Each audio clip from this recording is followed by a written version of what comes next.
Wabarakatuh. Selamat datang kembali teman-teman di mata kuliah perancangan interaksi. Minggu ini kita akan membahas tentang usability. Pada topik usability kita akan membahas 3 hal, yaitu definisi usability, atribut usability, dan 10 prinsip usability atau usability heuristic. Kita mulai dari yang pertama dulu, yaitu definisi usability. Apa sih sebenarnya usability itu? Minggu lalu teman-teman sudah mendapatkan tugas untuk usability testing. Pada tugas usability testing, teman-teman mengujikan sebuah aplikasi ke user. Jadi kalian bisa mendapatkan seperti apa sih user itu menggunakan aplikasi yang kalian pilih. Nah, kalau usability yang akan kita bahas hari ini adalah usability yang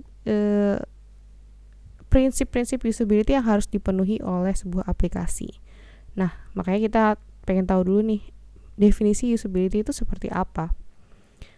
Nah, yang pertama, usability itu bisa diartikan sebagai atribut kualitas yang mengukur seberapa mudah user interface itu digunakan.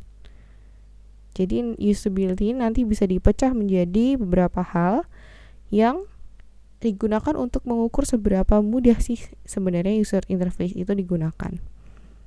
Jadi ini semacam ada ukuran terstandar gitu ya dari sebuah aplikasi. Apakah aplikasi itu bisa memenuhi kriteria usability ini? Usability itu juga bisa disebut dengan metode perancangan untuk memperbaiki kemudahan penggunaan. Jadi kalau kita merancang sesuatu dengan mempertimbangkan usability, artinya kita sedang memperbaiki kemudahan dalam penggunaan. Nah, usability ini bukan hal-hal berikut ya. Usability itu bukan user experience, beda lagi ya. Jadi harusnya teman-teman sudah memahami user experience itu hal yang berbeda. Kemudian bukan minimalism. Jadi kita kalau ngomongin tentang sebuah aplikasi yang punya usability yang bagus itu belum tentu dia sesuatu yang selalu minimalis gitu. Terus habis itu kelihatannya bersih, banyak white space gitu ya. Bisa jadi yang kelihatannya rame gitu ya, tapi mereka masih usable. Kemudian usability itu bukan opini dari customer. Nah, ini yang perlu dibedakan. Usability yang kita akan bahas hari ini itu adalah kriteria-kriteria yang bisa dipenuhi sehingga sebuah aplikasi itu disebut usable. Kemudian usability itu bukan common sense ya, atau common sense itu logika secara umum gitu. Oh, ini ya tentu saja pasti mudah digunakan gitu ya. Ini udah common sense kok. Nah, seringkali kita mendengar seperti itu. Padahal sesuatu itu bisa dikatakan usable itu ada prinsip-prinsipnya yang harus dipenuhi. Kemudian usability itu bukan good design, itu beda lagi ya. Kemudian usability itu bukan set of rules atau aturan-aturan gitu ya. Jadi usability itu lebih ke arah prinsip seperti itu. Jadi tidak harus yang akan kita bahas hari ini bukan berarti aplikasi itu harus memenuhi semuanya gitu. Tetapi untuk memenuhi usability kita perlu memperhatikan prinsip-prinsip usability seperti itu. Oke, jadi usability ini yang akan membuat orang-orang tidak membenci Anda sebagai pengembang sebuah aplikasi. Nah, kemudian apa saja sih sebenarnya atribut usability? Usability ini bisa dibagi menjadi 5 atribut. Jadi seperti 5 komponen yang membangun sebuah produk itu menjadi sesuatu yang usable. Pertama, kita punya learnability.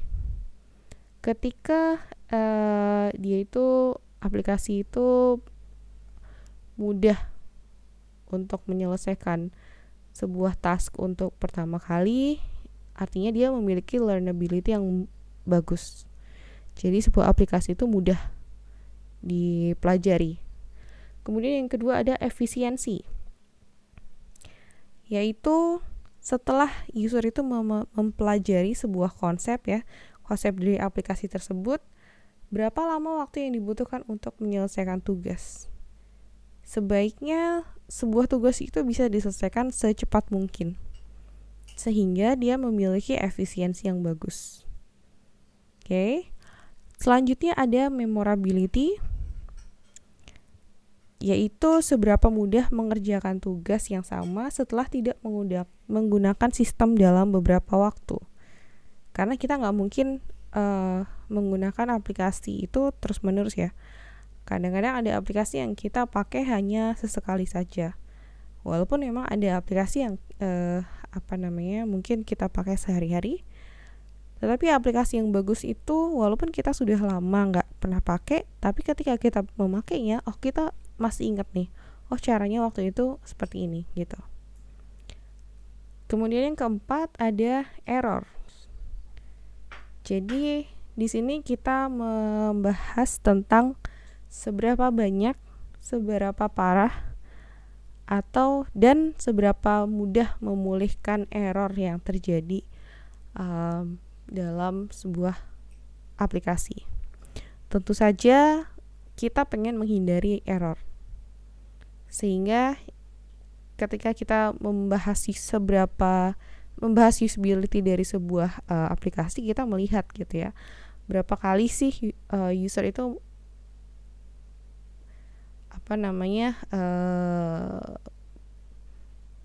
terjadi kesalahan ketika melakukan sebuah task. Tentu saja kita pengen mengurangi hal tersebut gitu ya. Kita pengen mempermudah dan menghindari kesalahan gitu. Nah, cuman kita harus mempertimbangkan error-error ini agar kita bisa menyadarinya terlebih dahulu ya. Kita menyadari bahwa user itu melakukan error, kemudian kita mau mencegah atau kita mau memulihkan error yang dihasilkan oleh user. Kemudian yang kelima yaitu satisfaction. Ya, di sini mungkin setelah user itu bisa menyelesaikan sebuah tugas, seberapa menyenangkan sih pengalaman mereka dalam menggunakan aplikasi tersebut. Oke, jadi 5 hal ini adalah hal-hal yang kita perlu pertimbangkan ketika kita ngomongin usability. 10 prinsip usability. Nah, jadi ada 10 prinsip yang bisa digunakan untuk yang namanya heuristic evaluation. Jadi heuristic evaluation ini adalah salah satu metode evaluasi atau metode riset yang tanpa harus melibatkan user gitu. Jadi kita bisa menggunakan prinsip-prinsip ini untuk melihat apakah sebuah aplikasi itu memiliki usability yang baik. Nah, ini ada 10 hal yang akan kita bahas satu persatu. Yang pertama yaitu visibility of system status. Di sini sistem harus selalu memberi informasi kepada pengguna tentang apa yang terjadi melalui feedback yang sesuai dalam waktu yang wajar. Jadi status dari sebuah sistem itu harus terlihat. Kalau dia sedang loading, kita tampilkan loading. Kalau dia error, kita tampilkan error. Kalau dia belum terjadi apa-apa, ya kita jangan tampilkan sesuatu yang bisa mengubah persepsi user terhadap aplikasi kita. Nah, ini salah satu contohnya yaitu pada saat kita membuka email, kita mendapatkan progress bar. Jadi di sini kita bisa lihat progress bar-nya akan bergerak sesuai dengan seberapa besar sih progress yang sudah terjadi. Nah, yang kedua yaitu match between system and the real world. Kalau kita artikan dalam bahasa Indonesia, sistem itu harus sesuai dengan kenyataan di dunia nyata.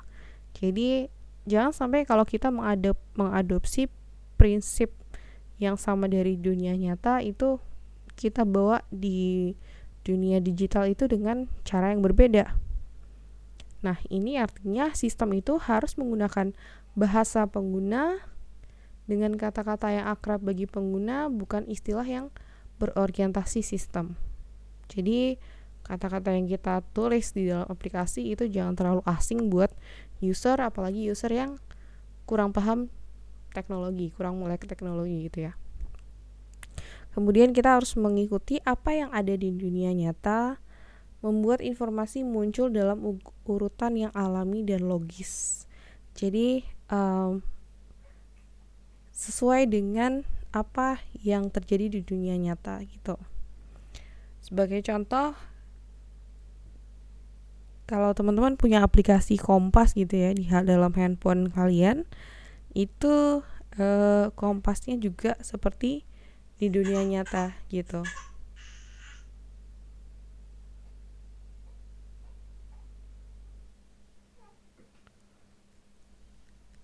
Kemudian yang ketiga yaitu user control dan freedom.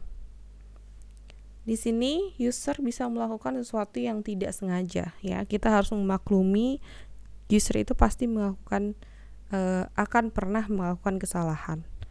Tetapi kita harus memfasilitasi ketika user melakukan kesalahan, user itu bisa mengkontrol kesalahannya. Jangan sampai dia itu harus tidak bisa melakukan apapun dari kesalahan yang dia buat gitu. Nah, ini makanya seringkali di aplikasi banyak yang menawarkan mekanisme undo dan redo sebagai emergency exit ketika sebuah kesalahan itu terjadi. Oke, bahkan sekarang kalau teman-teman perhatikan di email gitu ya, di Gmail itu kalau kalian habis ngirim email itu ada menu untuk unsend.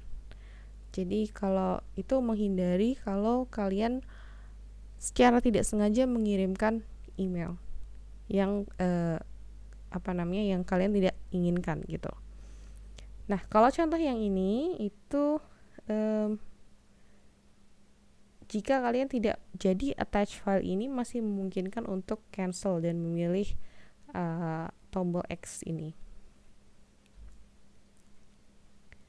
Kemudian yang keempat yaitu konsistensi and standards.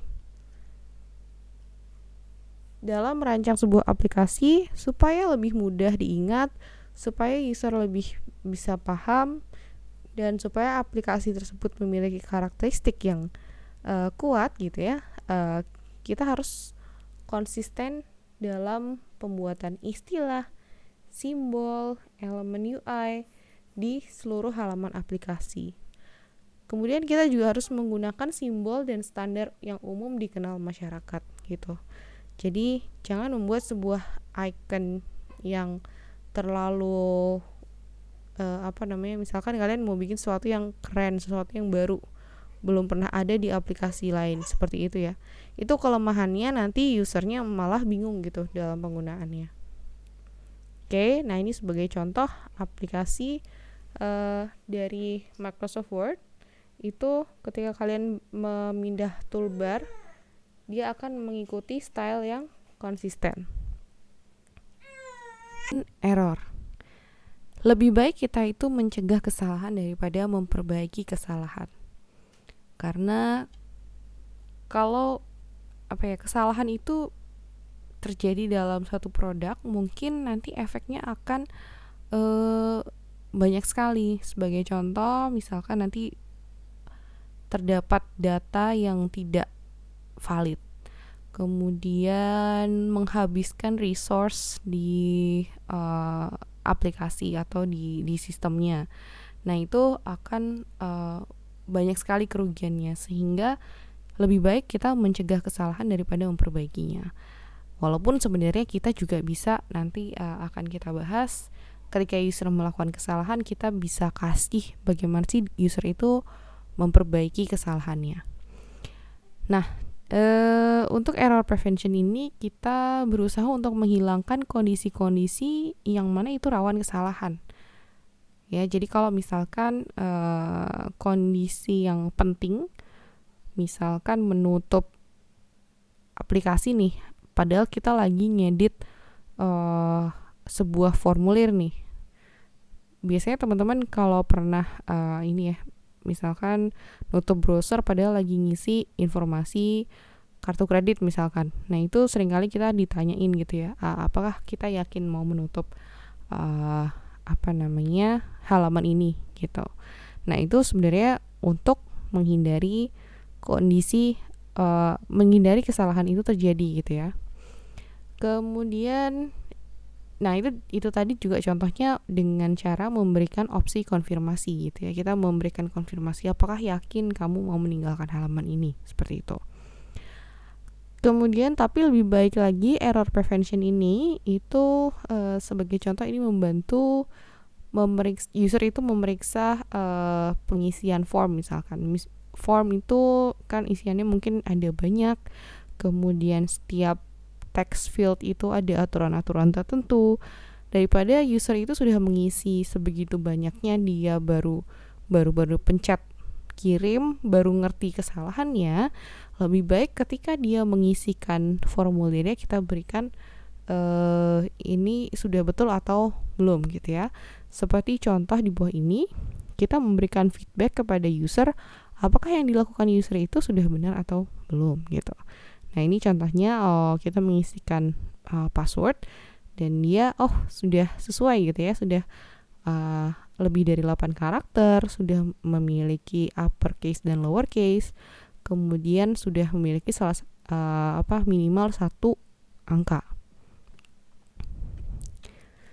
Nah, kemudian prinsip selanjutnya yaitu recognition rather than recall.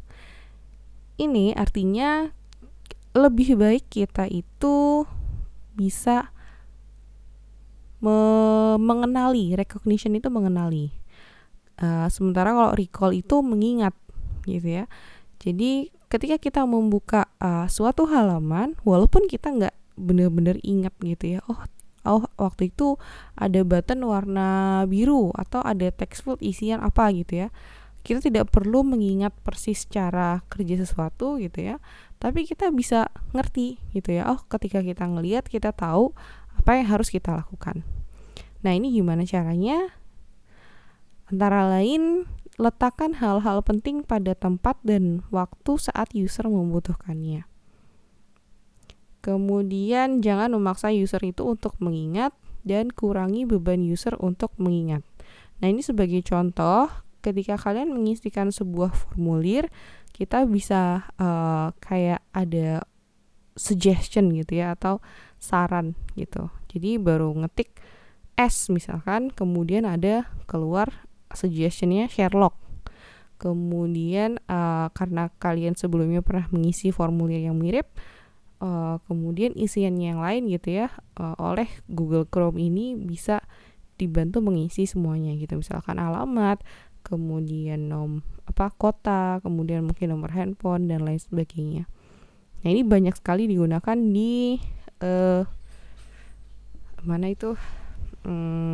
browser gitu, atau di aplikasi lain juga ada gitu ya. Kayak misalkan kalian pakai handphone brand tertentu, dia bisa mengingat data diri kita supaya nanti kalau kita mengisikan form tidak perlu mengulang lagi dari awal.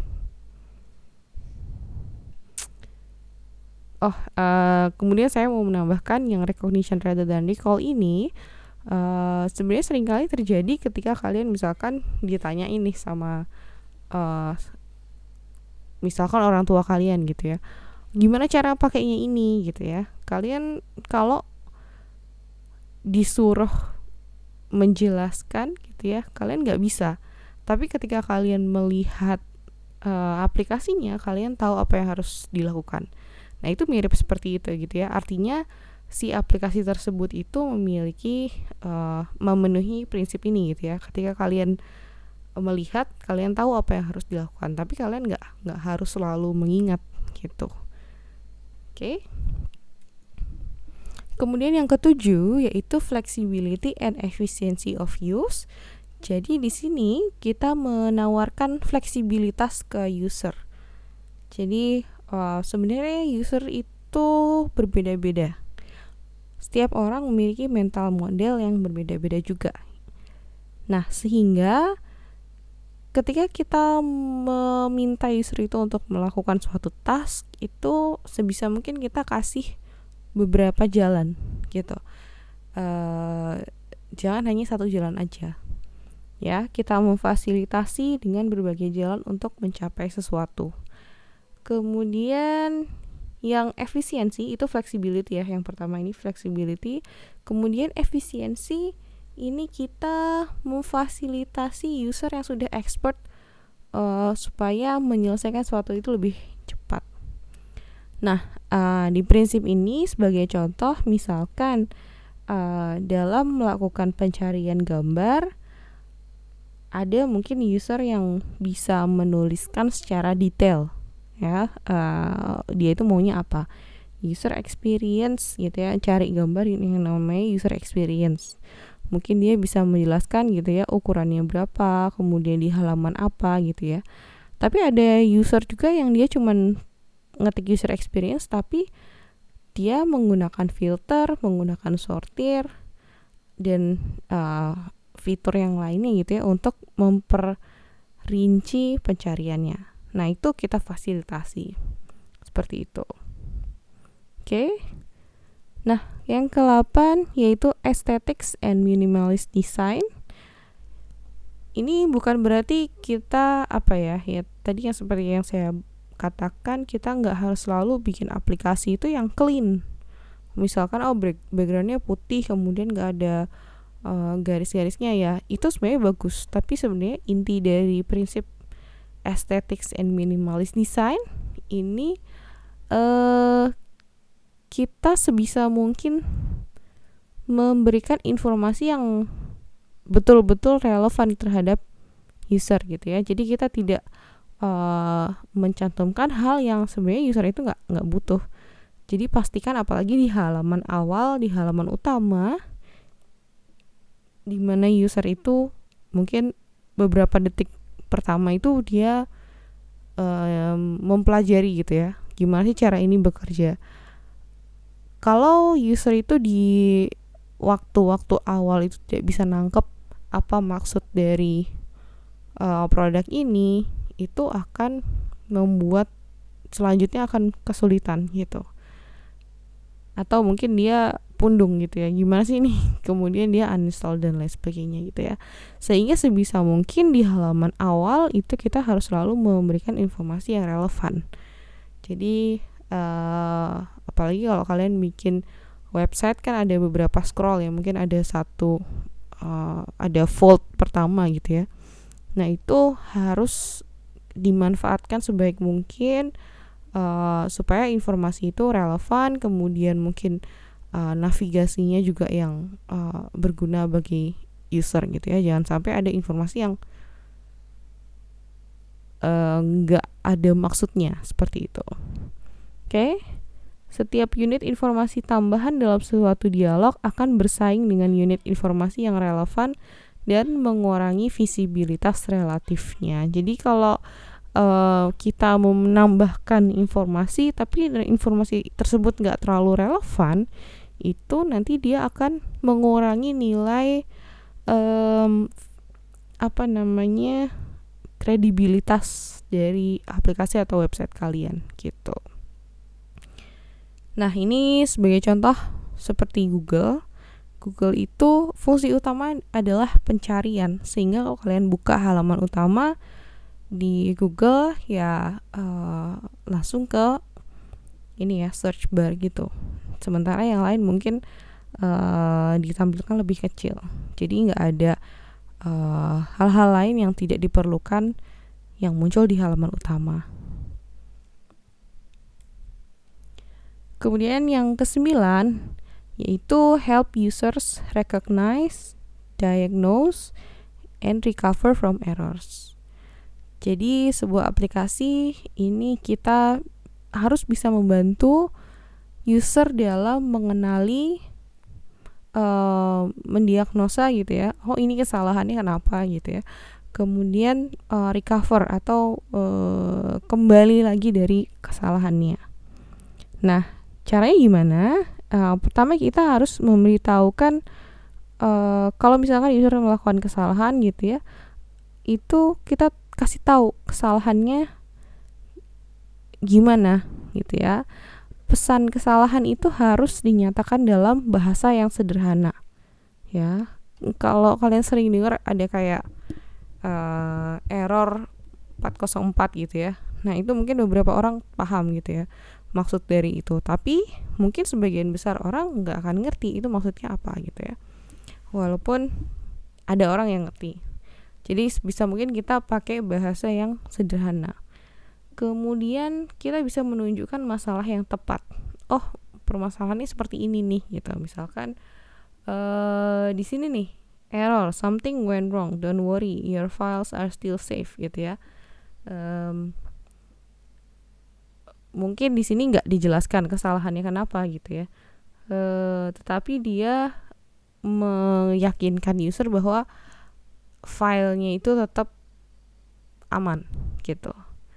Kemudian yang terakhir, secara konstruktif menyarankan solusi. Jadi apa sih yang harus user lakukan selanjutnya gitu. Mungkin silakan kembali lagi ke awal, atau kalau misalkan problemnya masih muncul, silakan hubungi misalkan ada customer service atau help center seperti itu.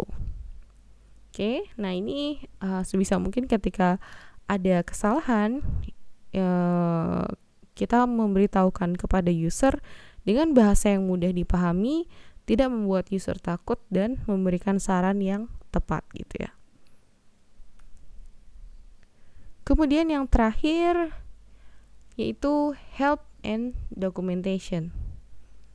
Jadi meskipun jadi aplikasi yang bagus itu sebenarnya kita nggak perlu ada user manualnya gitu. Sebenarnya user bisa melihat dan tahu gitu ya cara kerjanya. Mungkin user manual lebih ke kayak ya sudah, kalau misalkan ada emergency itu baru kita buka user manual. Tetapi lebih baik sistem itu bisa membuat user tahu apa yang harus dia lakukan tanpa harus membuka user manual. Oke, tetapi perlu sebaiknya tetap perlu ada dokumentasi tentang bagaimana penggunaan aplikasi tersebut gitu. Nah, dan prinsip ke-10 ini juga memiliki arti bahwa setiap informasi harus mudah dicari. Jadi kalau saya nggak tahu arti dari sesuatu gitu ya, misalkan ada satu term atau istilah yang saya nggak familiar gitu ya, saya mau cari informasi kemana itu saya tahu gitu.